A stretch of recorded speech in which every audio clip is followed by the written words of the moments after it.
Pessoal, muito boa noite. Mais uma vez, sejam muito bem-vindos aqui ao podcast Você Pode Mais. Vocês já me conhecem, meu nome é Rogério e hoje estamos aqui para apresentar o episódio 2, cujo tema é Você investe bem o seu dinheiro? Então hoje nós estamos aqui, eu estou aqui com o meu amigo Vitor. Vou pedir para ele se apresentar novamente, como de costume, novamente. Obrigado. A gente também está com um convidado hoje, que a gente vai deixar para anunciar daqui a pouco, apesar de estar anunciado, né? Então a gente vai começar com os nossos principais assuntos. Mas antes de mais nada, boa noite a todo mundo que está nos ouvindo, nos vendo também. Lembrando que a gente está ao vivo no LinkedIn, Sim. né? Tem algumas pessoas que estão acompanhando nas minhas mídias sociais aqui de forma Muito informal. Muito bom. Mas corre lá no LinkedIn, que lá no LinkedIn você consegue acompanhar a gente ao vivo e ainda pode fazer perguntas. Exatamente. Aproveitar que temos um especialista aqui. Eu não sou um especialista, sou um curioso, vou tentar ajudar no que for possível. E antes de eu começar sobre nossas principais notícias, eu quero primeiramente agradecer a todas as pessoas que vieram me procurar durante a semana, acho que também procuraram você, né? Sim. O resultado que a gente está tendo do podcast não podia ser melhor. Quando a gente idealizou o podcast, né? A gente esperava que o resultado que a gente começou a coletar agora, né? Colher agora. Escolher tipo 6 meses. 6 meses, um exatamente. ano depois. 6 meses, a partir de 6 meses. Sim. E hoje a gente já anda na rua, as pessoas falando com a gente, Verdade. mandando mensagem em inbox, e-mail. Os feedbacks que a gente tem formas. recebido têm sido muito positivos. Acima da nossa expectativa. Então, Sim. primeiramente, agradecer a todos vocês que já temos um público fiel que está acompanhando a gente. Sim, verdade. Que às vezes até não pergunta na hora, mas depois pergunta para a gente no off, né? Fazer algumas perguntas. Então, antes de mais nada, eu queria deixar registrado essa gratidão por todos. Sim, muito obrigado. Uma outra plataforma que está surpreendendo a gente, qualquer. É o Spotify. O Spotify está surpreendendo demais o resultado do Spotify para a gente. A gente também não esperava. Verdade. Que o Spotify fosse bastante considerável vindo a gente. E a gente não considera, a gente inicialmente não considerou qualquer outra rede, né? E o pessoal tem gostado muito de ouvir o podcast, né? Sim. Eu mesmo, como eu confessei, né, que às vezes na terça-feira, quando você lança o podcast no Spotify, eu costumo ouvir de novo e às vezes eu me surpreende assim, eu aprendendo. Parece até que é um podcast de outra pessoa. De outra pessoa, eu aprendendo com o nosso próprio podcast. Então, dito isso, vamos começar aqui. Na semana passada eu botei algumas datas que a gente deveria acompanhar durante a semana, eu vou trazer os resultados desses itens. A gente teve no meio da semana ali o Partido Comunista Chinês defendendo política monetária e no final houve, né? A China aprovou uma redução de juros, reorganização das estruturas de incentivos para o combate do setor imobiliário, né? Lembrando que a China teve essa explosão de crescimento graças ao setor imobiliário e hoje está meio que saturado. Então, a China tem criado medidas importantes para sustentar o setor e promover uma desaceleração suave no que já foi para eles o motor da economia. O CPI do Reino Unido ficou em 3,5%, no acumulado dos 12 meses até junho, e novamente, assim como quase em todo o mundo, né, de novo, a pressão sobre o preço do setor de serviços. E o mais importante, talvez, da semana foi a política monetária da zona do euro. E assim, surpreendeu algumas pessoas, outras nem tanto. O Banco Central Europeu, o BCE, ele resolveu manter as taxas de juros inalteradas. Então, nem aumentou e nem diminuiu, manteve o mesmo, mesmo percentual de 3,75. Na realidade, esse número mostrou, primeiro, que foi o consenso entre os analistas, né, do Banco Central Europeu, assim como tem no Brasil. Quando há um consenso entre todos, isso mostra que está todo mundo alinhado com as medidas fiscais e entre outras medidas dentro da zona do euro, no caso da zona do euro. Bem, isso mostra que, de fato, a inflação ainda preocupa na zona do euro. Então, uma vez que está preocupando, eles mantêm o controle dessa inflação, como já falamos em outros episódios, através da taxa básica de juros. Além disso, durante a semana, a gente teve duas informações interessantes do ponto de vista de negócios, que foi a privatização da Sabesp. Concluiu finalmente. Finalmente concluiu, foi a maior privatização da história do país, né? Falando em números, o Estado vendeu 15% da empresa para a Equatorial Energia e 17% para o mercado. Movimentou mais de 100 bilhões de reais. E o interessante é que o preço de oferta foi R$ 67 por ação e terminou por volta de R$ 82. Nossa, Então, assim, deu uma elevaçãozinha aí, né? E não foi, e o mais curioso é que não foi a empresa toda, né? Foi uma parte da empresa. Sim. Um outro ponto interessante que foi que motivou, né, a sua entrada no mundo dos podcasts e abrir sua empresa, que foi o medo da Petrobras ser vendida. Foi. A gente teve uma informação de que a Petrobras avança nas negociações da recompra da refinaria de Mataripe. Sim, verdade, eu fiquei sabendo. Ela vendeu originalmente por 1,65 bilhão. Espero que não compre mais caro, né? Mas é possível que nem se compre, de fato, né? Faça uma permuta. Porque, deixa eu ver aqui quem foi. Isso foi em 2021. E o Fundo Mubadala, Mubadala, isso, né? Mubadala. É o controlador da Selem. E ele, na verdade, eles talvez façam uma permuta. A Petrobras coloque o valor dessas ações, talvez, no que eles estão querendo investir agora em energias renováveis. Sim. Então, a gente deve fazer uma parceria nesse sentido. Aí vamos aos principais highlights da semana, né? Bora lá. Bem, falando de terça-feira, foi um dia meio fraquinho. Até comecei a montar esses highlights hoje e eu percebi que talvez a gente não ia ter tanta informação assim. Mas aí, depois de terça-feira, as coisas começaram a aquecer, né? A gente viu aí a gente recebeu uma notícia sobre os bancos da China, né? Que estão desaparecendo. Como assim? Os bancos pequenos, em apenas uma semana, isso a gente está falando da semana retrasada, 40 bancos da China simplesmente fecharam as portas.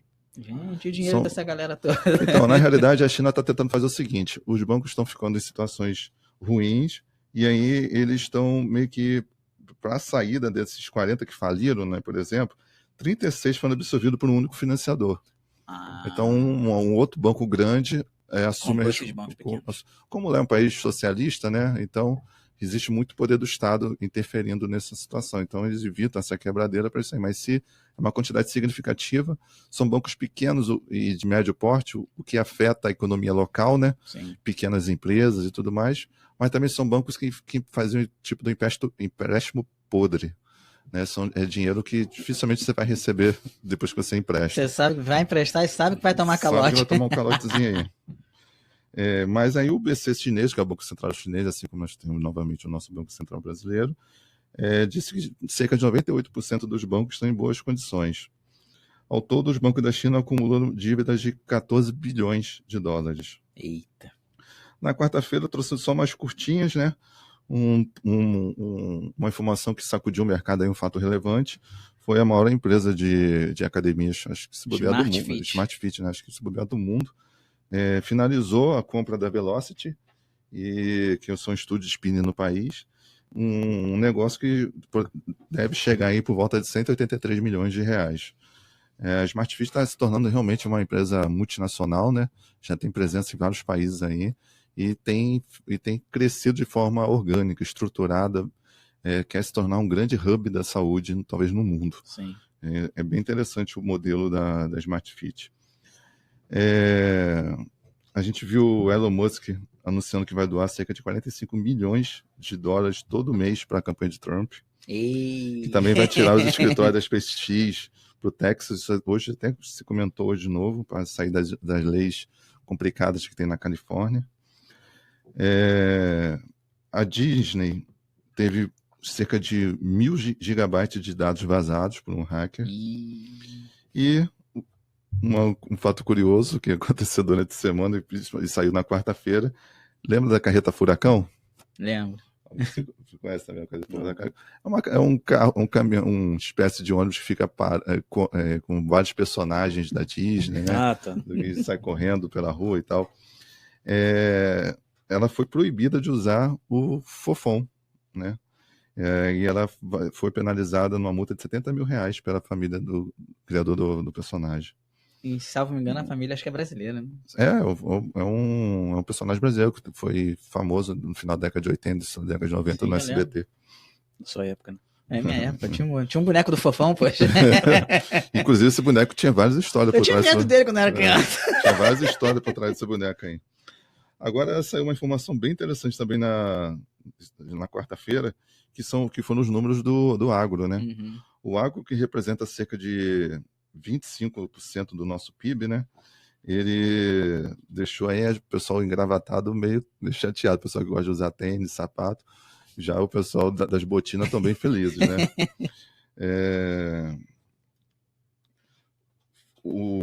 Esse setor, né? A gente está falando de soja, que vendeu cerca de 33,53 bilhões de dólares, carnes, 11,81 bilhões de dólares, sucaculeiro, que é álcool e açúcar, né? 9,22 bilhões de dólares, produtos florestais, 8,34 bilhões de dólares, e o café, 5,31 bilhões de dólares. Lembrando que o Brasil, nesses itens aqui, é o maior produtor do mundo, né? Alguns com grãos está longe, né? De ser primeiro, segundo está lá longe. Café é a mesma coisa. Café, o Brasil está em primeiro, segundo está lá longe. A gente não consegue nem ouvir gritando. Todas essas exportações representou cerca de 82,8% de todas as exportações do Brasil. Nossa, bem. Ou seja, o Brasil de fato é um celeiro do mundo e é um país que suas exportações ainda é de matéria Agora, primária. uma informação relevante hoje, não sei se consta aí, de que o índice de inadimplência do agro deu uma leve aumentada agora acho que, salvo me engano, agora nos últimos 6 meses. É possível por conta do aumento do dólar. A gente até falou no último episódio, né? O aumento do dólar encarece a compra de equipamentos e insumos que ainda é dolarizado. Facilita a venda desses produtos, nossos produtos ficam baratos lá fora, mas dificulta a entrada de nova tecnologia. E quando entra, acaba que essa variação é uma commodity, o preço é controlado pelo mercado. Sim. Então, às vezes a commodity não acompanha a variação do dólar e aí o produtor ele fica com essa sinuca de bico aí. Exatamente. Na quinta-feira nós tivemos uma informação, só para uma curiosidade, né? A gente saiu uma notícia que um estudo da nossa Câmara dos Deputados, que cerca de 68% dos deputados têm baixa produtividade. É mesmo? Você sabe quem você votou para deputado? Como é que é? Você sabe quem votou para deputado? Eu nem lembro. Deveríamos saber, né? Deveríamos saber. Apesar de ser chamado de Câmara do Povo, né, a gente sabe que nem todos os deputados que você votou ou que foi votado estão lá, né? É verdade. Tem um cálculo matemático extremamente complexo que define quem são os deputados que entram lá. Apesar de ser chamado de Câmara do Povo, mas, na minha opinião, não é necessariamente do povo, porque não foi diretamente o povo que elegeu, não são votos diretos. Sim. Há uma composição partidária, legenda e tudo mais. E um ponto em que eles menos trabalharam foi exatamente na fiscalização do trabalho do presidente Lula. Que beleza. O Lula tá, apesar de tudo, né, ele tem tido muita dificuldade de aprovação das suas contas, mas apesar de tudo, ele ainda tem uma certa flexibilidade junto à Câmara. Uma notícia importante que saiu também na quinta-feira, que a gente até comentou internamente, foi um e-mail vazado dentro da Microsoft, meio que a Microsoft estaria demitindo todo o seu setor que é conhecido como DEI, Diversity, Equity, Inclusion, ou seja, é o setor de diversidade da Microsoft. Isso meio que segue o movimento de outras grandes empresas, como a Google, a Meta, o Zoom, que cortaram seus programas de diversidade. Será que essa tendência vai seguir para o Brasil também? Bem, para o Brasil demora sempre mais um pouco, né? A gente até comentou também semana passada que uma grande empresa do país, né, a maior do país, está começando meio que agora esse programa de diversidades, né? Coisa que empresas grandes já estão acabando lá fora. E hoje ela está começando. Europa, Estados Unidos, realmente está indo nesse ponto. E uma informação interessante aconteceu também na quinta-feira, que aconteceu na quarta, mas foi divulgado na quinta, foi que a dona da Ray-Ban, né, que é de relógios chiques, desembolsou um dinheiro e comprou a Supreme. Você conhece a Supreme? Não, nunca ouvi falar. Eu já ouvi falar, mas não conheço não. A compra foi em torno de 1,5 bilhão, e aí ela pretende entrar, o objetivo dela é conectar novos consumidores, né? Uhum. A Ray-Ban, junto com o seu grupo todo, né? Ela é a maior do seu setor, muito maior, né? Está no primeiro lugar isoladamente. E com esse deal aí, né? Com essa junção, com essa compra, eles pretendem entrar nos óculos inteligentes, em parceria com a Meta, coisa que não está dando muito certo ainda, né? Mas eles pretendem entrar nisso daí. Outras informações interessantes aí, e curiosas, foi vendido um fóssil de estegossauro, você conhece? Já ouvi falar de estegossauro. Por 45 milhões de dólares no leilão em Nova York. Gente, o que a pessoa quer fazer comprando num leilão um osso de dinossauro? Foi a maior venda de fóssil de dinossauro da história. 45 milhões.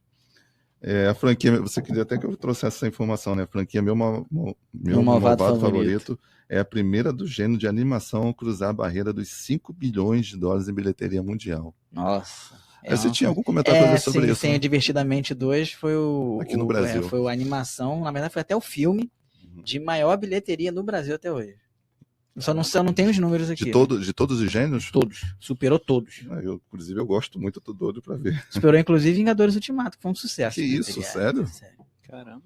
Porque pega todo mundo, né? Até eu que não é a minha geração, mas eu acho interessante de ver. Eu gostei, né? Pessoalmente eu gostei do desenho. Eu sou um cinéfilo, então eu vejo tudo. Agora, se eu te falar um número aqui, você vai saber dizer o que é? Não, vamos ver. 455 bilhões de dólares. Se refere ao quê? Não sei. Isso é o valor estimado da principal plataforma de vídeos do mundo, o YouTube. Uau! E são cerca de 2 bilhões de usuários ativos, né? A previsão é crescer em 2024 17% e arrecadar 57 bilhões.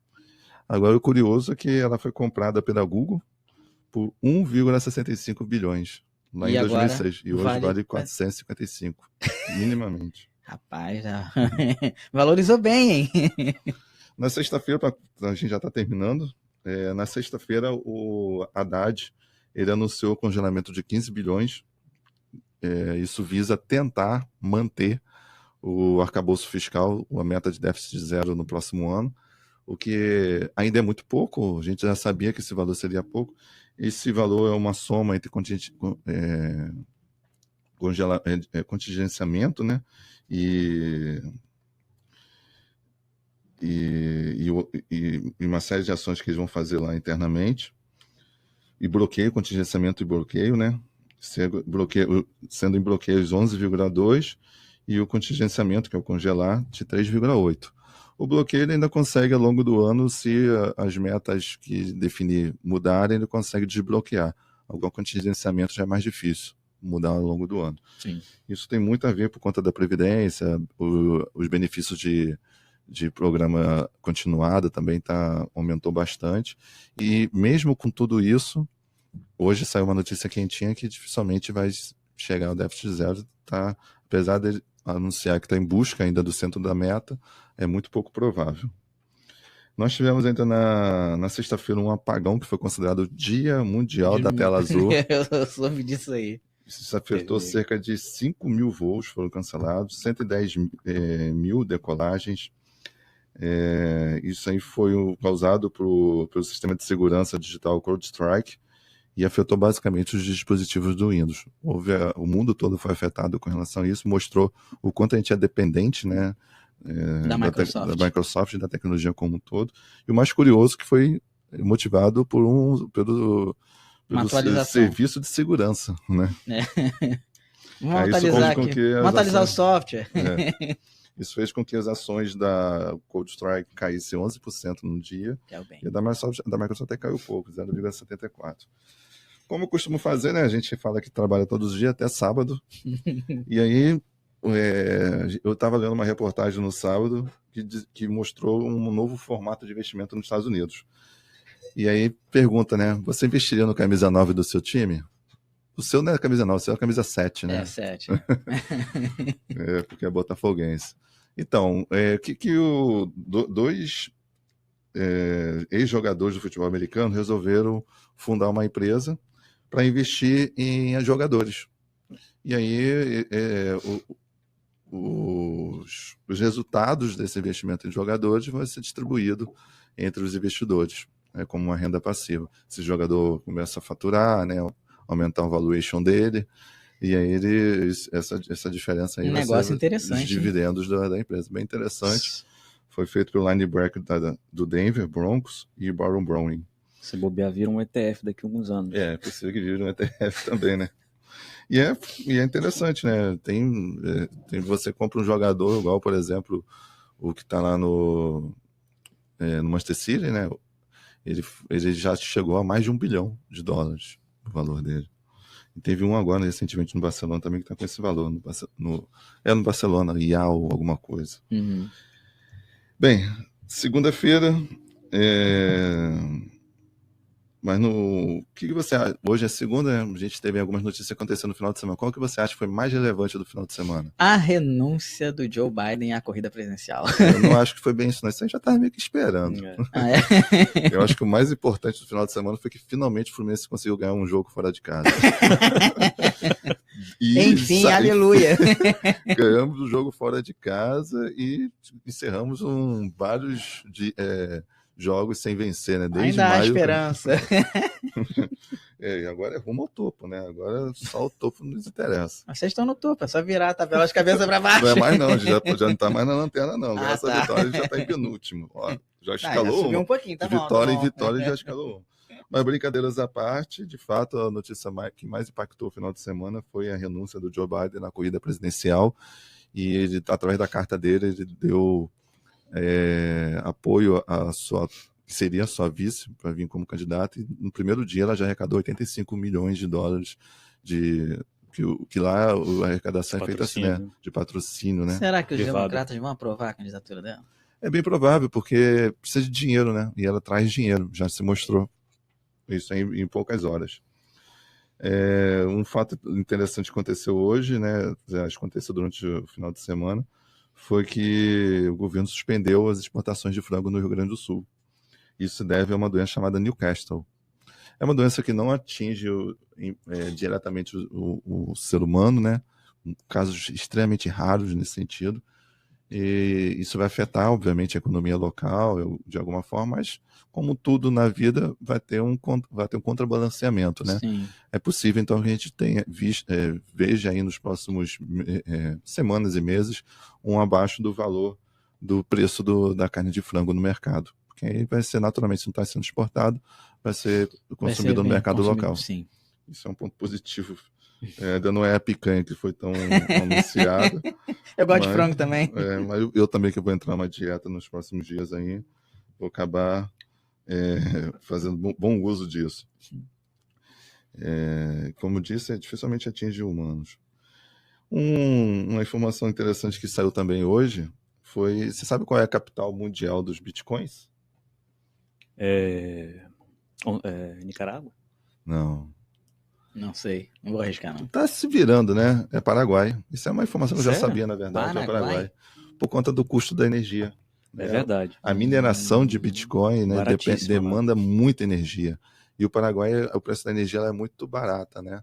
Além de outros incentivos, a liberdade de importação, né? Lá não tem muitas barreiras, aliás, praticamente não tem barreira nenhuma para importação. A gente já até falou isso no episódio passado. Sim. Que a tecnologia chega primeiro lá para depois chegar no Brasil. Curiosamente, entra pelo Brasil, né? Pelo Porto de Santos. E então é todo um aspecto interessante para o trabalho de mineração de criptomoedas, de Bitcoin em especial. Sim. Eu ia falar Honduras, minha segunda opção. O curioso do Paraguai se tornar, né, esse grande centro de mineração, é que quem mais vai ser afetado é o Brasil. Porque supostamente essa regra acabou tem alguns anos atrás. O Paraguai era obrigado a vender por um preço muito baixo a excedente de energia gerada por Itaipu. A Itaipu sozinha já abastecia, imagina que, se não me engano, são 20 turbinas, que eu já trabalhei lá, né? 10 do lado do Brasil, e 10 para o Brasil e 10 para Portugal. Sim. Para o Paraguai. Sendo que apenas 2 turbinas é suficiente para abastecer o Paraguai todo. Nossa. E abastecer por 98%. É um país pequeno também, né? Pouca população e tal. E aí esse excedente era vendido para o Brasil por um preço bem interessante. Consequentemente, agora, com essa demanda alta de energia, o Paraguai vai deixar de vender ou vai vender mais caro para o país. Sim. Ou a oferta vai ser menor, né? A oferta vai ser menor, a gente vai ter que fazer uso das termoelétricas, que é uma energia cara. Bem, a guerra em Gaza está começando a chegar nos negócios. Entre elas, a Bella Hadid, ela foi dispensada, né, do programa de marketing da Adidas, que ia lançar um tênis, e aí, por conta do posicionamento político dela, a Adidas preferiu cortar. E a Adidas vem passando por mais momentos, né? Tá muito delicada a situação da Adidas, não tá conseguindo performar, tá tendo prejuízo.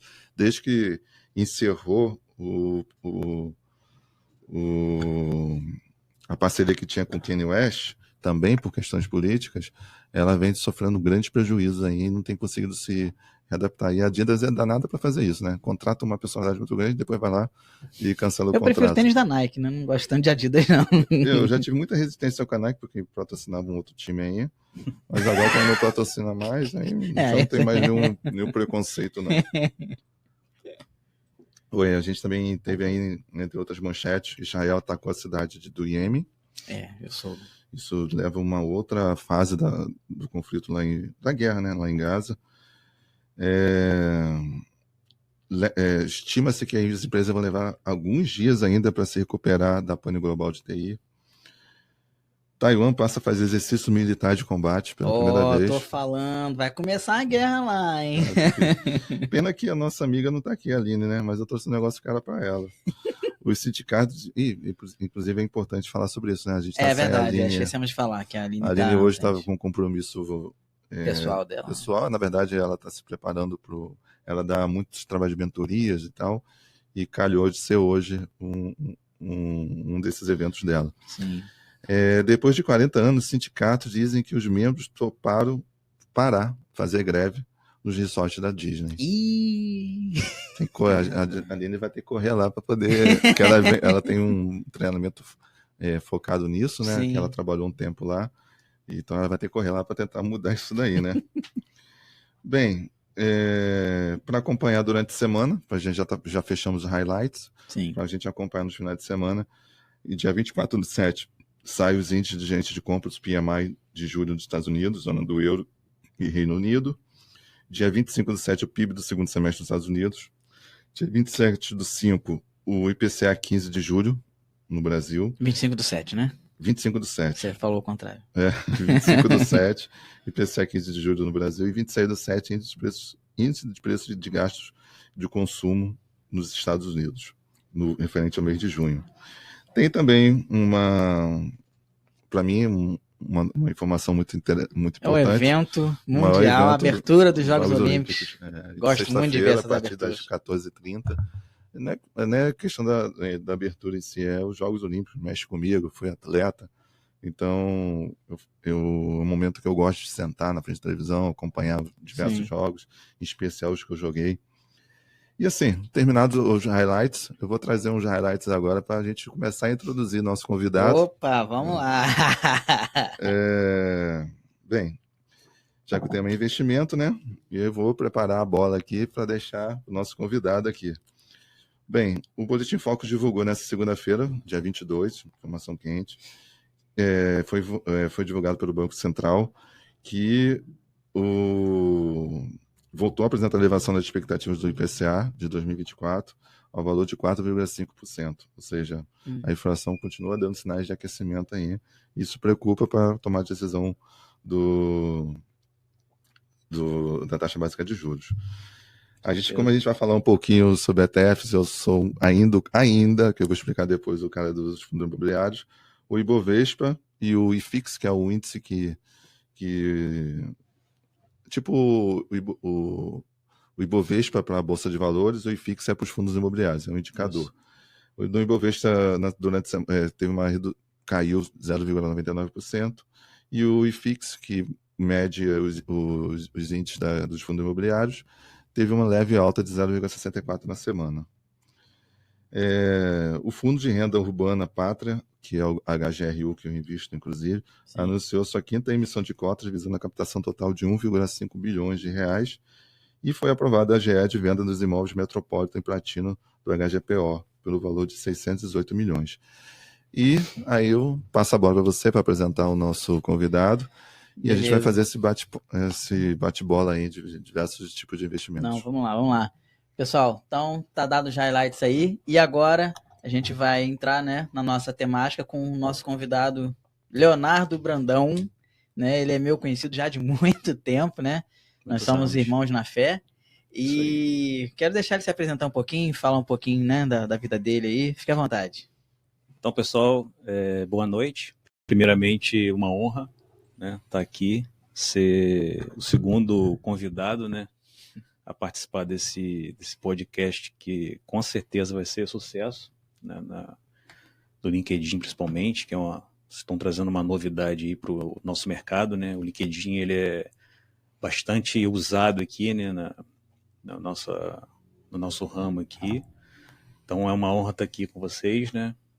Sou o Leonardo Brandão, macaense, 41 anos, engenheiro de formação, já formei em 2009, já trabalho no mercado de óleo e gás, né, desde 2003, né, na área de construção e montagem. Já participei de vários projetos, né, vários deles com Petrobras, e já há quase uns 10 anos trabalhando com as IOCs, né? Então atualmente trabalho com a Equinor, já trabalhei com as grandes, né? Modec, SBM, Chevron, que hoje não existe mais aqui no Brasil, né? A PetroRio comprou, e um entusiasta, não sou especialista, mas sou um entusiasta do mercado financeiro, né? Sempre gostei. E desde 2019, com mais afinco, né? Estudando, investindo, né? no mercado financeiro. E é isso. Estamos aqui para. E você começou como aí nos seus investimentos? Foi pro método tradicional, chegou a ganhar e perder, ou já começou no mundo dos ETFs? Depois a gente explica melhor o que são os ETFs. Sim. Mas tu já começou nos ETFs ou teve uma caminhada aí, uma jornada? Na verdade, teve uma caminhada, né? Eu fui bastante incentivado por alguns amigos, né, do trabalho, né? Alguns deles um deles foi até um consultor meu por muitos anos. Então ele que me deu o pontapé inicial na questão do investimento, né? Todo brasileiro, ele quando guarda um pouco de dinheiro, ele guarda na poupança, né? Então eu sempre fui um bom poupador, né, de poupança. De poupança? De poupança, você vê. Mas muito conservador, né, com aquele medo por falta de conhecimento, aquele medo de perder dinheiro, né? Então sempre deixei meu dinheiro em poupança, né? E aí tu saiu da poupança e já foi direto para os ETFs? Não. Aí como é que foi minha vida, né? Eu comecei em 2000, né, já dinheiro em poupança, né? E depois eu comecei a investir em fundos mútuos, né? Fundos de multimercado e fundos imobiliários. Os fundos imobiliários, eles me saltaram muito aos olhos, né? Naquela questão da gente criar renda passiva, né? Então, desde 2019 eu invisto, né, em fundos imobiliários, né? A gente vai poder falar um pouco mais aqui dos tipos de fundos, né, se a gente tiver oportunidade. E desde 2019 em fundos imobiliários, e a partir desse ano eu conheci o mundo dos ETFs, né?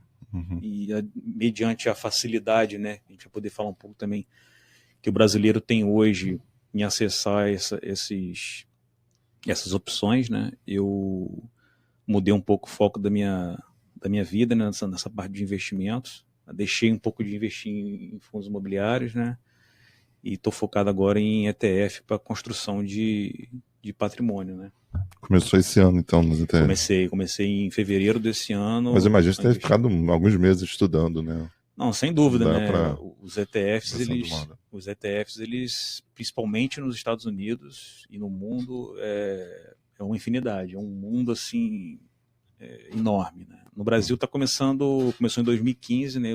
Os ETFs. Os ETFs daqui, né? Daqui, do Brasil. Mas sempre foi possível investir fora, só que faltava conhecimento, Isso, né? Sempre foi possível investir fora, né? Antigamente era mais difícil, né? Realmente só pessoas com muito poder aquisitivo que acessavam esses não só ETFs, né? Mas ações, né? Você comprar uma ação diretamente de uma Apple, de uma Amazon, das grandes empresas nos Estados Unidos.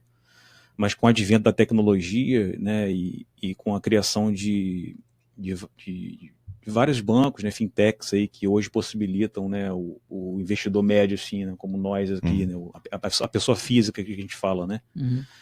Então, hoje a pessoa física ela tem um acesso muito grande, né? Eu costumo falar nas minhas lives, né, com quem está no meu redor, né? Que o mundo está na nossa mão, literalmente, né? Não só, né, porque o celular está na nossa mão, né, e realmente o mundo está ali, né? Qualquer coisa que você quer, você pesquisa, vídeo, conhecimento, mas o mercado financeiro hoje, além do brasileiro, o mercado financeiro mundial, ele está na palma da nossa mão. E não é difícil, é algo super fácil e é um trabalho que eu estou gostando de fazer, né? Tenho falado bastante sobre isso, né? Que é a construção da sua renda, né? De você investir em moeda forte, né? E você chegou a investir em algum momento em renda fixa, com Tesouro Direto, CDBs? Isso, investi uma parte na época em Tesouro Selic, né? Eu tenho um pouco hoje, né? Como é que funciona hoje? Tua carteira? Minha carteira hoje, como é que é, né? Poupança. Ainda tá na... Não, poupança nunca mais, né? Poupança, eu costumo dizer que poupança a gente perde dinheiro. Perde, com certeza. Perde para a inflação. Só para explicar você vai explicar? Então, deixa eu contar. Eu costumo dizer, né, que a poupança a gente perde dinheiro. Não necessariamente, tem lá 50 mil reais na minha poupança em janeiro desse ano. Eu vou chegar em final do ano com 50 mil reais na minha poupança. Só que a inflação, ela comeu o teu poder de compra inteiro durante aquele ano.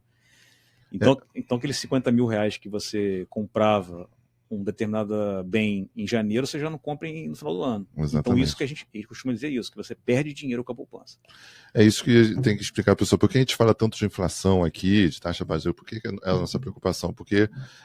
E por que a gente também trouxe esse tema aí? Eu vou dar uma introdução no tema aqui para você começar a falar dos ETFs. O brasileiro tem muito pouca educação financeira e de investimentos. Isso, aliás, pouco ou nenhuma. E a gente acaba ouvindo muitas das vezes essas informações e acha que são irrelevantes. Por exemplo, o Leonardo trouxe uma informação que nós já sabíamos aqui, que é o perder o poder de compra. É isso que a inflação faz. Então, e aí, lembra que eu falei na semana passada? O segredo do dinheiro está em quantidade de juros que você consegue sobre ele. Então, se você tem R$2 na carteira, e o Leonardo tem R$2 na carteira, e você coloca na poupança, rendendo 0,68 ao mês, ou 0,5 ou 0,4, e o Leonardo consegue pelo menos 1% nisso daí, ele já está dobrando o patrimônio dele. Os R$2 dele vai mais do que os meus R$2. Vale mais do que os seus R$2. Ele está ficando mais rico do que você. E ao longo do tempo, esses R$2 na sua carteira já não compra mais 2 balinhas na feira, e o dele já compra as balinhas, ainda sobra alguma coisa, até mais. Então essa é a importância do bom investimento, e que seja sempre acima da inflação, e a poupança não consegue entregar isso. No final, o poder que você teria para comprar aquele valor que você deixou investido, apesar de não sair, você vai chegar no final, como o Leonardo colocou, em janeiro eu investi 50 mil na poupança, no final do ano eu vou estar com 50.300 reais. Isso. Render um pouquinho, né? Render um pouquinho, mas esses R$300 não é o suficiente para fazer com que você mantenha o mesmo poder de compra que você tinha antes. Ou seja, o segredo do investimento é você fazer ele render acima da inflação para você poder dizer, ganhei alguma coisa em cima daquilo que eu investi. Eu diria, esse é o principal, mas você tem que avaliar outros aspectos. Você tem que avaliar o quanto esse investimento vai render, a ponto de você ter que pagar imposto. Você tem que pagar imposto sobre os rendimentos da maioria. Aí a gente vai entrando depois nesse tópico, eu já até pedi para a gente conversar aqui. Da maioria dos dividendos que você recebe sobre os seus investimentos, você tem que pagar imposto de renda. Em alguns casos tem que pagar IOF, né? Como por exemplo os CDBs. Às vezes você tem que deixar um tempo maior lá para poder diminuir o valor da alíquota, como o caso dos CDBs. Então, assim, além da inflação, você tem que avaliar, por exemplo, perder 27,5% do imposto de renda. Então, assim, se você teve 1% de rendimento, por exemplo, e a inflação acumulada no período aí está em torno deu aí 0,5%. Então, seu poder de compra, baseado no juros que você recebeu, é 0,5%. Só que esse 0,5% você ainda vai pagar 27,5% de imposto de renda. Ou seja, no final das contas, o valor líquido que você vai ter é em torno de 0,31%, 32% desses 1%, entendeu? Então esse é o cálculo que tem que fazer. Além de contemplar a inflação sempre, mas é por isso que a pessoa fala, Selic mais tanto, né? Como acontece nos investimentos do Tesouro Direto. Eu não vou ter nem dar spoiler agora, porque vai ter uma pergunta, a gente já recebeu uma pergunta nesse sentido sobre melhores investimentos, mas tem investimentos que falam, te pago a inflação mais tanto por cento, porque você vai perder ainda nos impostos. A vantagem é, assim, qualquer tipo de investimento, assim, eu falo, né, é diferente do trade, né? Uhum. Então, investimento, cara, seja tesouro, seja fundo imobiliário, seja os ETFs que a gente vai poder falar, são investimentos de longo prazo, né? Uhum. Por isso que essa tabela de regressão, ela joga o tempo ao nosso favor, né? Então, quanto mais tempo você deixar aquele dinheiro investido, na hora que você for resgatar ele, menos você vai... Menos você impacto vai ter que sobre isso você vai ter. pagar de imposto de renda. E aí a gente traz esse tema aqui, porque como o Brasil não sabe investir, e muitos que acompanham a gente também têm o foco no empreendedorismo, eu sempre costumo dizer que a gente, apesar de parecer meio utópico, a gente não deve colocar toda a nossa esperança num único cesto. Com certeza. Então, assim, fazer um investimento para ter aquele teu dinheiro de segurança para uma situação de emergência, uma doença na família, uma oportunidade, seja lá qual for, é importantíssimo. A gente fala que os empresários são extremamente agressivos, às vezes coloca tudo e perde tudo. Isso está errado, porque se ele perder tudo, ele pode perder a vida também. Às vezes a pessoa não consegue se recuperar depois de ter uma empresa falida. Então, assim, ter um local seguro para deixar seu investimento e te permitir empreender, você vai ter a sua cabeça fica mais tranquila para você poder focar no seu novo negócio. Fica mais... você trabalha melhor com risco, né? Com risco, porque você tem uma certa segurança. Esse é do ponto de vista de empreendedorismo. E outra é se você quiser se preparar para o futuro, tanto numa questão de aposentadoria, ou se hoje você está dentro de uma empresa e no futuro pretende adquirir alguma coisa ou criar uma empresa, seu dinheiro não pode ficar parado. A pior coisa que pode acontecer ainda é deixar o dinheiro parado. Eu estou juntando aqui na minha conta corrente aqui, a menos que sua conta corrente seja uma rendeira da vida aí, que inclusive tem dado bons resultados, né? CDI, né? E ainda assim é muito ruim, mas ficar parado é o pior de tudo, porque o dinheiro parado, além de não estar investindo, está perdendo, porque a inflação está consumindo seu poder de compra. Então, é aquela história de deixar debaixo do colchão. Eu ia falar isso agora. O pessoal não deixa dinheiro guardado debaixo do colchão, não. De Pelo amor nenhum. de Deus. Você vai estar perdendo dinheiro. Perdendo dinheiro. Então, assim, a gente botou esse episódio logo agora, porque esse é um episódio estrutural para todo o podcast da gente, hein? Porque várias vezes a gente vai falar sobre negócios e tudo mais. E a gente vai sempre puxar nesse viés aí, lembrando desse episódio. Sim. Contribuindo aí, Vitor, pelo que você falou, né? Entre minhas pesquisas que eu faço, né? Para vocês terem uma ideia hoje, apenas 2% da população brasileira investe. Só 2%? 2%. Isso é muito pouco. É praticamente nada. Nada. Né? E assim, isso porque... Né, qualquer investimento? No geral, né? No geral. Considerando 2%. Todos os investimentos, só 2% da população. População ativa. Isso. Tá. E a população de adultos, né? E enquanto nos Estados Unidos, mais de 56% da população investe. Que diferença gritante. A cultura lá é muito diferente. Né? Eu costumo brincar, né, que lá, quando a gente vai sair para tomar uma cervejinha no bar e ver um jogo, aqui o Brasil tem maneira de falar sobre juiz, sobre se teve cartão vermelho ou não, se foi pênalti ou não foi pênalti, falar sobre memes, fazer piadas na mesa de bar. Nos Estados Unidos, a brincadeira deles é falar, o banco tal está oferecendo tantos por cento, aquela ação ali está com um fundamento muito interessante, dá pra gente analisar. É essa brincadeira deles na mesa de bar. Eles só falam sobre isso. E isso é o que eles acham engraçado e interessante. Você vê como é que a cultura do americano é totalmente diferente, né? Tá bem mais à frente e eu tenho trabalhado, né, nesse intuito, né, de ajudar, de mostrar para o brasileiro que o investimento é fácil, cara. Não é bicho de sete cabeças, não é só para rico, né? Hoje em dia a facilidade está na mão de qualquer um. Com R$100 você começa a investir em fundo imobiliário, R$50 em fundo imobiliário, lá fora com $5 você já consegue se expor a ETFs. Então, vamos até aproveitar esse gancho. Agora você já fala o que são os ETFs, por quê? Porque é diferente do fundo imobiliário, por exemplo, o ETF a gente consegue comprar a ação dele, né? Você consegue isso, comprar fração. Mas antes disso, fala um pouquinho sobre ETFs, o que significa, como que é, o que compõe, né? Então vamos lá, né? Só fazendo um pouquinho da diferença, né? Fundos imobiliários, né? A gente tem os REITs nos Estados Unidos e os fundos imobiliários são os primos aqui no Brasil, né? Os fundos aqui no Brasil, eles são... Você tem vários tipos de fundos. Você tem fundo que investe em shopping centers, fundo que investe em lajes corporativas, hotéis de luxo,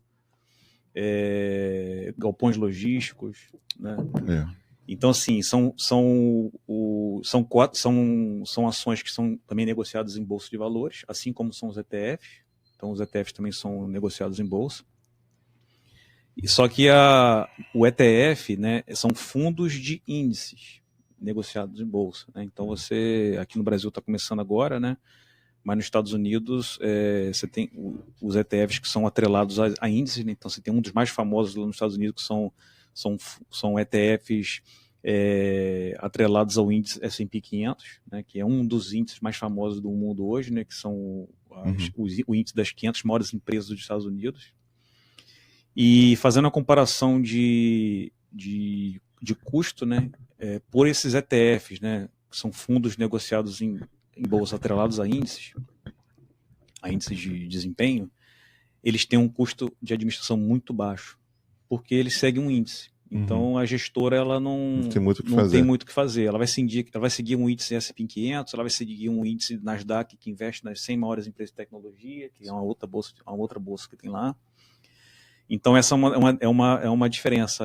Geralmente os FIIs têm uma taxa de administração maior um pouco, né? Porque é aquele fundo mesmo, fazendo a gestão do ativo, propriamente dito, né? Às vezes cobrando aluguel atrasado, compra e vende, executando, vendendo, fazendo contrato, divulgando. Isso. Está fazendo o trabalho que você faria se você tivesse um imóvel alugado, o fundo imobiliário vai fazer para você e vai te pagar lá a cotazinha daquele aluguel, né, que vai dividir para os cotistas. Então, os ETFs eles têm geralmente uma taxa de administração muito baixa, né? E para você ter uma ideia hoje, como que está o mercado nos Estados Unidos, eu trouxe uma informação aqui interessante. O mercado de ETFs fora Brasil, ele já movimenta, a gente chama de Asset Under Management, que é o que eles têm de ativo sob gestão, né? de valor sob gestão, né? Já gira em torno de 11 trilhões de dólares. Só os Estados Unidos ele tem 4.600 ETFs hoje diferentes. Esses 11 trilhões é considerado o mundo todo? 11 trilhões, eles estão... Dos 11 trilhões é o mundo todo. 8,4 trilhões estão nos Estados Unidos. Isso é basicamente os 3 PIB do Brasil, né? 3, por aí. Então, assim, pra você ver como que o mercado ele é de ETFs, ele é promissor, né? Ele é 3 Brasis. Eu estou lendo um livro agora muito interessante, né, que é o Investidor de Bom Senso, de John Bogle, que é o fundador da Vanguard, que é um dos maiores fundos de investimento do mundo. Né? É a Vanguard e a BlackRock.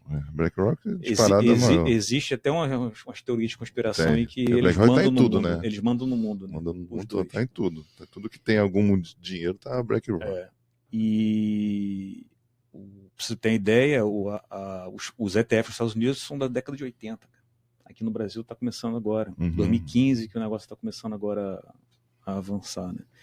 Então vale a pena esperar os ETFs do Brasil vingarem e tal para começar a investir no Brasil? Ou você já acha que já é seguro? Eu acho. Uma vez que tem a Bolsa de Valores por trás. Não. Eu acho que vale a pena se expor, né? Apesar de ser um mercado bem jovem. Eu pesquisei aqui, eu não sabia, pesquisei agora quando cheguei aqui, quando você me perguntou. Os ETFs no Brasil não pagam dividendos ainda. Os ETFs que tem hoje no Brasil, eles pegam o dividendo e investem neles mesmos para valorizar a cota. Então você vai ganhar só na valorização da cota. Qual foi? Tem uma... foi a Nubank, né? A Nubank lançou 2 ETFs. Agora. Recentemente, acho que foi esse mês, por aí. Que vai começar a pagar dividendos. Um que tem um que não tem o S, né? NVD11, eu acho. Alguma coisa... NVD11. NVD11. Esse daí paga os dividendos. O que tem o S... Ele paga os dividendos, entre aspas, mas reinveste o dividendo. Ele vai fazendo isso. Né? Você não pega a renda passiva. Isso. E não paga imposto de renda. E não paga imposto de renda. Esse no Brasil. No Brasil. Mas aí que tá. A pergunta é o seguinte. Eu pegar um ETF lá dos Estados Unidos e aí eu consegui um rendimento, tô gerando renda passiva lá. Quando você traz isso para o Brasil, você paga imposto de renda ou não? Você paga imposto de renda. Que como é que eu faço? Como é que acontece? Você já paga imposto de renda na fonte. Então, por exemplo, a maioria dos ETFs nos Estados Unidos, eles pagam a cada 3 meses. Eles são quarterly. A cada 3 meses eles pagam dividendos. Só que nos Estados Unidos, é diferente do Brasil, que o Brasil ainda não está taxando dividendo ainda, mas por pouco tempo. Ainda. O nosso amigo lá, o Tachad, vai chegar nesse ponto aí. Mas ele já falou hoje. Nos Estados Unidos, isso aí é certo, cara. Isso aí é questão de tempo. Desoneração da folha acabar, e falou de novo sobre isso. E eu acho que, principalmente para os fundos imobiliários, vai ser um baque gigante, né? Porque os fundos imobiliários, ele fomenta o avanço É isso que eu ia do falar. Brasil. Eu acho que seria um perigo muito grande mexer com isso nos fundos imobiliários. Em todas as vezes que se falou sobre isso, ele nunca falou diretamente dos fundos imobiliários. Eu lembro que, como acompanho o mercado, eu lembro de ter falado durante a campanha se mexeria nos fundos imobiliários, só que nem sabia do que se tratava. Nem sabia.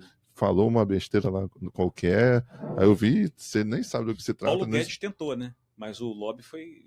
Na época do Paulo Guedes, ele tentou, ele falou de começar a taxar fundos imobiliários, só que ele foi rapidamente convencido que seria uma maluquice enorme do governo mexer nesse sentido, porque movimenta muito e fomenta os negócios. O avanço do Brasil, praticamente. O que fez, por exemplo, o que a gente acabou de falar agora, fez o PIB da China crescer todos esses anos, foi o mercado imobiliário. E no Brasil a gente não tem nenhum incentivo do governo nesse sentido, né? Nada. Supostamente é o valor da poupança que vai para esse fomento, né? Mas nunca vai, que é nada, e nunca vai do jeito que deveria ir, né? A gente acaba dependendo do governo para administrar o dinheiro, porque a gente já sabe comprovadamente que não sabe gerir dinheiro. E aí nos fundos imobiliários, que são empresas sérias e privadas, na sua grande maioria, a gente vê isso aí acontecendo, galpões sendo construídos, negociação entre empresas acontecendo. E assim, e tem a questão do Fiagro também, né? Que começou agora, e como a gente fala que o agro é o motor do Brasil, né? Com os Fiagro, você pensa.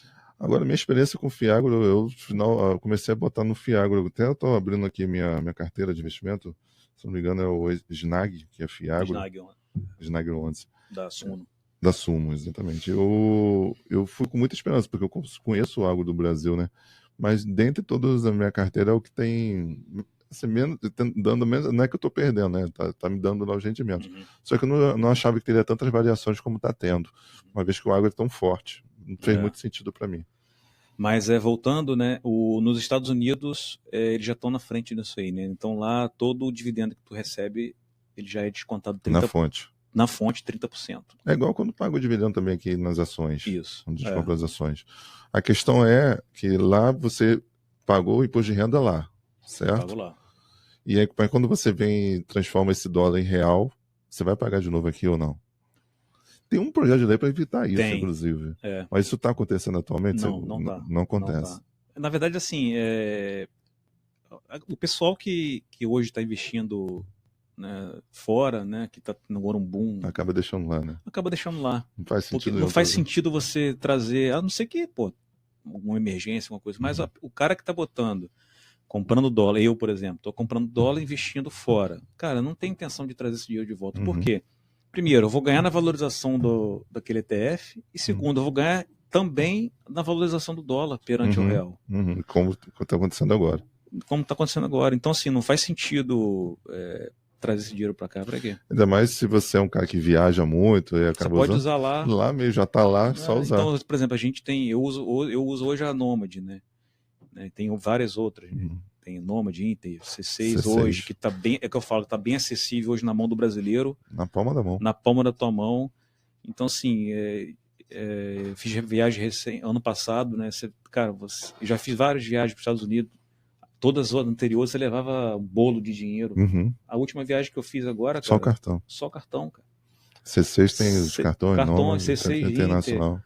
Você tem um cartãozinho, você tá nos Estados Unidos viajando, ou em qualquer país, a Argentina, tem mais de 180 países, se eu não me engano. Você com um cartãozinho de débito, o de dólar lá na sua conta, você igual se estivesse aqui, passando cartão em tudo quanto é lugar.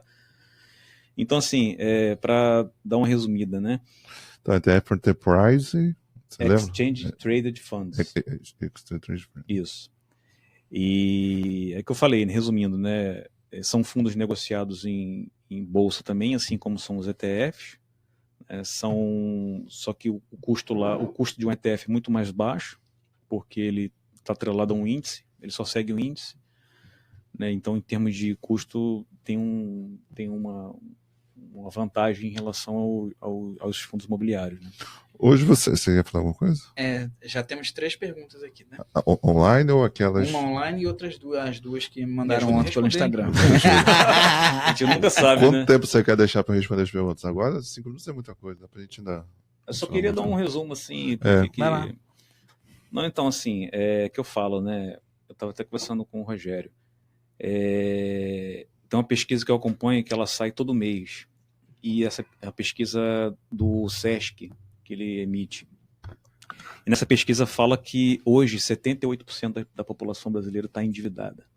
78%. Ainda é pouco comparado a outros países, né? A gente vê o americano é mais de 90%. Está endividada. E desses 78%, 28% estão com dívidas em atraso, 28%. E 12%, na pesquisa já fala que, cara, não vou ter condição de pagar a dívida que eu tenho. Esse aí é um número que... Então, assim, é o que eu costumo falar, não adianta o cara chegar hoje e já querer, cara, vou começar a investir e tal. É que eu falo, cara, você tem dívida. Vamos trabalhar primeiro para quitar sua dívida. Exato. É que eu costumo falo, nenhum juro que você de dívida que você vai arcar vai ser maior do que um juro de dívida, um retorno em um investimento. Então, por exemplo, o juro da dívida é sempre maior do que o juro da dívida é sempre maior do que o retorno que você vai ter em um investimento aí. Primeiro você tem que se preocupar em pagar suas dívidas primeiro, para você cessar aqueles juros, para depois sim você começar a investir. Né? Passo a passo. Primeiro passo, quita suas dívidas. Segundo passo, cara, eu tenho que construir minha reserva de emergência. Antes de começar a investir.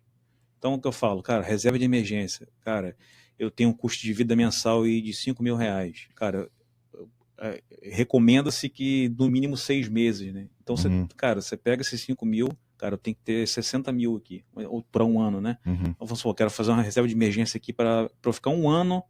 Se eu for mandado embora, se acontecer alguma coisa, eu tenho um ano assim de sabático para poder me posicionar de novo. Para me virar aqui.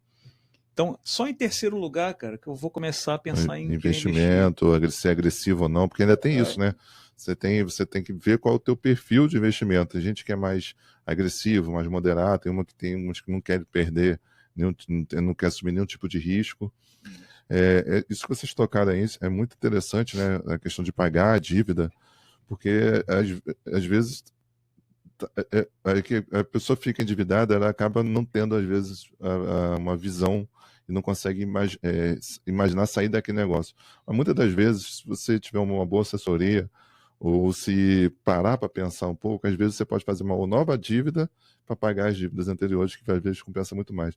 Às vezes você está pulverizado em diversas dívidas, cartão de crédito, crediários, conta de luz, telefone, etc., aluguel.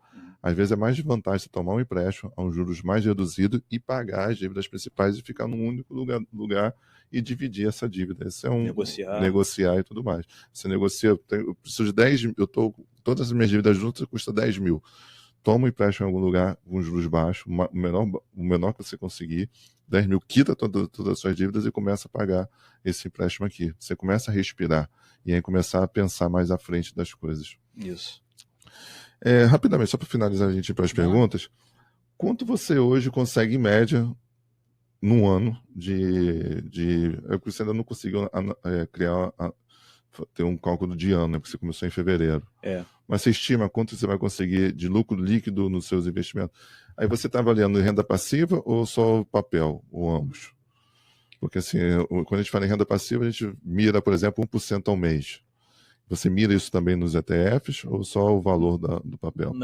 Nos fundos imobiliários a gente mira isso, né? Geralmente busca ali sempre 1%, né? Mira o dividendo lá, o aluguel em torno de 1%. Em torno de 1%. Aí às vezes dá 0,8%. Na média fica entre 8% e 9%. Isso. Mas nos ETFs, que eu falo, eu tenho entendido que a mentalidade é diferente, né? Então, assim, não estou buscando rendimento mensal, até porque não é mensal, né? É trimestral. É trimestral a maioria deles, Mas, assim, por histórico, eu já sei que tem um ETF que eu invisto, que eu comecei a investir nele, que todo mundo indica, né? Os especialistas indicam, né? Que é um ETF de base neutra, que é um ETF da Vanguard, que investe nas 10 maiores empresas do mundo. E ele sozinho, ele balanceia, inclusive, toda a minha carteira. E, inclusive, tem bastante empresas do Brasil ali, se você for pegar a composição, cara. Esse dia eu parei para ver a composição. Eu acho que, cara, deve ter todas as empresas do Brasil aqui dentro desse ETF. E o histórico dele é de uma rentabilidade de 10% ao ano. Se você não fizer nada, eu vou comprar só esse ETF. Você já vai ter 10% ao ano líquido em dólar. Em dólar, entendi. Você ainda tem essa vantagem. Né? Tá, nosso tempo acabou, né? Agradeço muito aí as informações. Acho que vai ter que marcar. Tem que ter. Com certeza, eu já sabia que isso ia acontecer. Vai ter que ter parte 2. E vai ser sem falar até highlight, vai ser só isso aí. Cara. A gente pode abrir falando só de investimento. Vamos fazer um bônus. Episódio bônus. Aquele bônus que a gente está querendo gravar. Fechou. A gente vai gravar um bônus no futuro. A gente pode ser até isso daí. Mas fala aí. Quais foram as perguntas? Vou começar com as perguntas que fizeram ontem. Do Júlio Marcos, né? Ele é, inclusive, meu concunhado. Ele é lá de Vitória da Conquista. A pergunta dele foi a seguinte. Ele queria saber qual é a melhor forma de investir, qual é a forma mais segura de se investir. Só vou trazer um pouco aqui do cenário dele. Ele é um cara assalariado. Qual é a melhor forma para ele investir, para começar a investir? E com segurança, né? Com segurança. Então, assim, primeiro é como a gente falou, né? Primeiro tem que entender qual o nível de risco que você quer assumir. Se ele já está falando em ter total segurança e não perder, tem que ser alguma coisa em renda fixa. Com certeza. Porque aí o governo está garantindo. Lembrando que qualquer tipo de investimento que você fizer em algum banco, qualquer tipo de banco, você sempre vai ter o Fundo Garantidor de Crédito, FGC. Então, assim, até 250 mil por CPF e por instituição, você está garantido. Então, se você tem 250 mil, até 250 mil no C6, por exemplo, investido, e o C6 quebrar de uma hora para outra, o Fundo Garantidor de Crédito te devolve os 250 mil.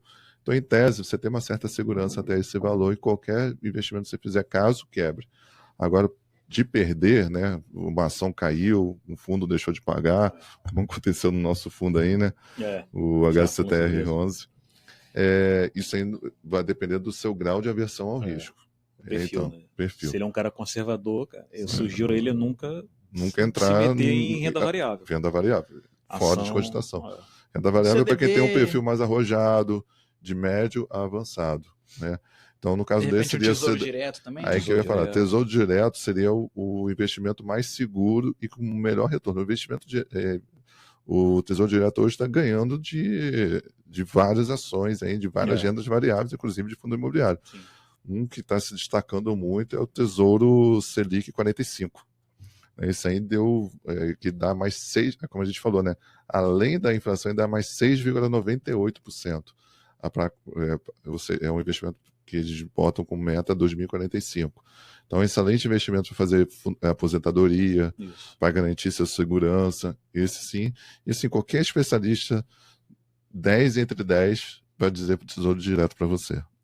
Para quem não quer perder dinheiro. Ou se ele quer fazer um investimento, né? Também tem isso também, né? Eu preciso ter um dinheiro investido, mas eu preciso de liquidez também. Aí ele tem que buscar algo também que dá uma liquidez para ele alta, né? Por exemplo, o CDB geralmente de banco, você tem a liquidez diária. Você busca uma liquidez diária aí que, precisa do dinheiro, emergência. Pum. Consegue tirar rápido, contando que sabendo que vai perder, né? Contando que você vai perder, quanto mais o CDB, o IOF, Imposto de Renda, ele começa a ficar atrativo depois de 3 anos, que é quando começa a tabela de regressão do imposto de renda para chegar até os 15%. Aí ele fica atrativo de igual para igual condições aos demais. Muito bom. A outra pergunta, acho que basicamente foi respondida aqui, né? Para quem nunca investiu, por onde começar? Acho que a gente já... foi com mais ou menos você contando. Tirando a poupança. Tirando a poupança. Que não é investimento. Né? Pessoal, esquece poupança, viu? Por favor. Poupança não é investimento, gente. Poupança você está perdendo dinheiro.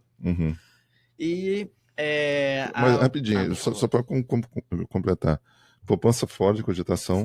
Aí você vai ter que entender primeiro qual mundo você está. Você assume um certo grau de risco. Isso até qualquer banco vai te obrigar a preencher esse questionário, inclusive, para ele entender o seu perfil. Você assume um grau de risco. O que é assumir um grau de risco? Você aceita perder uma parte do seu patrimônio?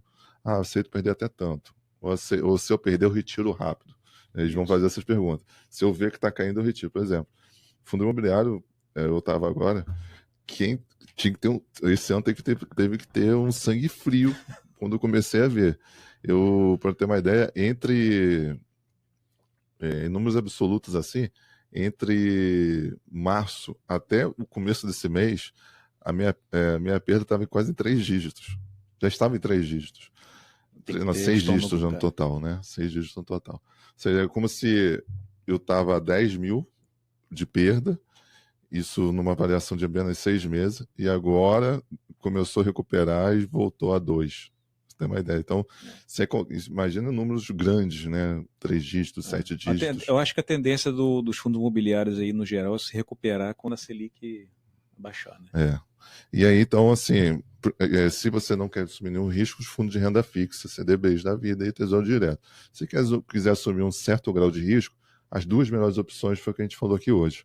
Os ETFs e os fundos imobiliários. Claro que a gente não está indicando vocês a absolutamente nada. A gente está falando o que a gente considera como uma experiência própria. Isso. E aí, depois disso, com um grau de risco muito maior, é começar a fazer análise de ações fundamentalistas, investir em papéis, né, na bolsa, empresas conservadoras. Eu costumo dizer o seguinte, para mim e para os que estão ao meu redor, investimento não é para tirar seu sono. Uhum. Por isso que eu estou indo nessa direção dos ETFs. Uhum. Cara, você tem que investir ali, visando a sua aposentadoria, e tem que ser um investimento, cara, que você vai dormir tranquilo. Uhum. Né? Senão não adianta, imagina, estou investindo, estou deixando meu dinheiro, cara, e não consigo dormir. Aí o cara que fica naquele stock picking ali, né, comprando ação, vendendo, comprando ação, day trade, cara. Aí vem um presidente, fala uma coisa, a ação, pum, aí o cara não dorme. Então, esse foi o motivo de eu ter saído do mercado de renda variável, porque eu fui day trade por um tempo e tinha hora que eu acordava meia-noite. Né? Eu acordava meia-noite para saber como que tá o mercado, como fechou o mercado na Ásia. Que vai refletir aqui, quando acordar, já preparar meu stop, meu loss, sei lá. E aí começava aquela loucura. E aí a gente acaba deixando de viver. E se a gente está fazendo, como a gente falou, o investimento para nós, para poder empreender no futuro, para poder uma renda passiva ou para aposentadoria, isso não pode acontecer de jeito nenhum. A gente perde a cabeça. Sim. E aí acaba afetando o nosso dia. Acaba afetando o seu trabalho atual que está te dando renda, acaba afetando só a empresa que você precisa focar para poder empreender. Exatamente. E a última pergunta, na verdade, como estão faltando 3 minutos para a gente sair da live, que o LinkedIn ele corta, né? Eu vou deixar para responder ele pessoalmente aqui um tal de Kanda. Ele faz parte da sua rede no LinkedIn. Kanda? Kanda. Não conheço, assim, conheço ele. O primeiro nome dele? O primeiro nome está aqui. Kanda é uma bandeirinha de Israel. Né? Ele perguntou assim, vocês acham o que de steel frame? Substituição da construção civil de concreto por estruturas de aço galvanizado. Não tem muito a ver com o tópico aqui, né? Mas eu acho que a gente pode responder. Substituição por aço galvanizado. Ele deve estar falando sobre os commodities que é o aço. Né? Pode ser. O que eu tenho visto, aquele Roberto Justus, ele tem uma empresa que ele está trazendo de construção civil, modelo americano. De madeira. Né? De madeira. Uhum. Saiu uma notícia hoje sobre aço, né? A Vale é a nossa empresa principal nesse sentido. Continua, vai chegar à meta dela, só que o rendimento dela está caindo, porque o preço do aço que ela está vendendo está inferior ao que ela tinha projetado. Apesar de ela estar chegando na meta de exportação, o valor está inferior. Isso porque a qualidade do aço que ela está vendendo está sendo inferior por uma questão química lá. E a gente vê, vê a China também cada vez mais produzindo. Então existe essa possibilidade de haver mudança na estrutura das construções. Sim. E também desaceleração do mercado imobiliário chinês. Muito bom. Bom, são 21h43, faltam 2 minutos para a gente encerrar a nossa live, então acho que a gente pode partir para as despedidas aí, né, para os encerramentos. Bem, muito obrigado. A gente com certeza vai te chamar aí para uma segunda episódio. Tem muita coisa para falar. Episódio bônus. E falar só sobre isso, né? Sem highlights. Quer deixar algum comentário aí, pessoal? Não, pessoal, agradecer, né? Espero que a gente tenha passado um pouquinho, né, desse mundo que, né, que está à disposição, né, que está na palma da nossa mão. Tenho falado bastante sobre isso. Não é um bicho de 7 cabeças você investir. Né? Existe hoje várias plataformas que te dão acesso tanto internamente no Brasil quanto fora, que te dão um acesso hoje muito facilitado. Então, é você buscar um pouquinho de conhecimento para você começar a se expor, né? Quando você já estiver na terceira fase, né? Que, pô, não tenho dívida, tenho minha reserva de emergência, cara. Vou começar a me aventurar aqui em construir um patrimônio, né? Para me proteger da inflação, que eu falo, né? Investimento é uma necessidade hoje, né? A gente tem que buscar sempre aquilo que vá, pelo menos, compensar a inflação que a gente tem que ganhar a inflação, né? Tem uma frase do Warren Buffett, muito famosa, que perguntaram para ele por que investir. Ele fala assim, ganhar da inflação. Aí são 2 regras. A primeira regra é nunca perca dinheiro. E a segunda regra é não esqueça a regra 1. Então é isso, pessoal. Me acompanha nas redes sociais aí, que eu vou estar sempre falando aí de como, principalmente, dolarizar o patrimônio, né, que eu estou mais nessa frente. Então tá isso. Muito obrigado mais uma vez. Obrigado, pessoal que está nos assistindo até agora e também o pessoal que vai nos ouvir nos próximos dias. Isso aí. Lembrando que amanhã nosso episódio 2 vai estar disponível no Spotify e na quarta-feira a gente vai estar disponibilizando esse episódio no YouTube também. E no Instagram, nas nossas redes sociais, a gente também vai disponibilizar alguns cortes, né, desse episódio para que vocês possam pegar os momentos mais importantes desse episódio. Então, pessoal, muito obrigado pelo seu prestígio, pela sua audiência e até o próximo episódio na semana que vem. Tchau. Tchau, pessoal.